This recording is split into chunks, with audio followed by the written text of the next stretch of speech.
Kay LJ po, siya po yung pinaka-close ko. Minsan kinakamusta ko po siya doon or binabati ko po siya pag may special occasion, ganyan.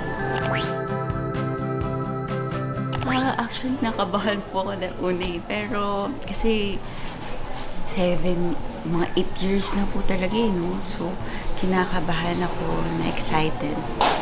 Tapos, yung nakapasok na po kanina, parang nakakatuwa na lahat sila mainit yung pagtanggap nila sa akin dahil kilala pa nila ako, ganyan. Actually, yung mga na-miss ko po yung mga tao, yung mga staff and crew po talaga. Sila yung nakakausap ko, kaya sila yung na-miss ko.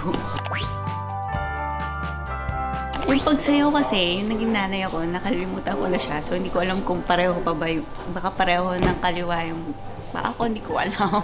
So, hindi ko na siya masyadong ginagawa. Patawal sa tanong na ito ha, pero napakaingay noon yung hidwaan, away ninyo ni Jel Mercado. Are you guys okay? Wala na po yun. Tapos na. Oo, may pamilya na po kami. Oo. May maalas na po kami. Ngayon nga po may meron po nag-inquire na guesting for Sanggang Dikit. Sa show po ni Jen. Ganda! Yes po. Oo. So, yun. Ito yung mga bagay na nangyari ng mga kabataan. Oh, wala na po. Tinatawanan na lang po yun eh. Para mapangahas na tanong, may bahid ng pagsisisi? Wala naman po. Kasi, like ngayon po, kung dati yung mga network nag-aaway, ngayon po, magkakasama naman na po eh. So, meron pa rin pong healing. May hope pa rin po sa akin. Siyempre. Di ba po? Oh. So, bakit kailangan yung pagsisiyan na isang bagay na pwede naman? Sana'y, oo. Balikan din. Mahal na natin sana'y matuloy ang iyong guesting. Yes, oo. Alam ko. Raisa, let's do fast. Dreamer, believer. Deliver. Actor, survivor. Survive. Artista, nanay.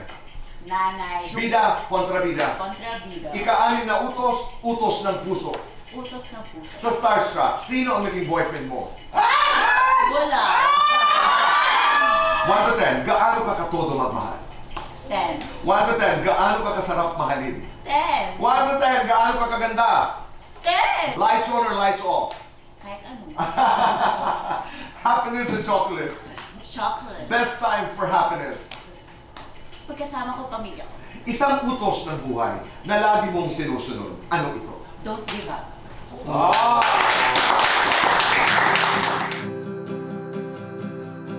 Na-miss ko si Tito Boy kasi last time nakausap ko po siya doon sa kabila. So ngayon po, nag-usap po kami ulit. So yun, nagkaroon kami ng update about life. So yun.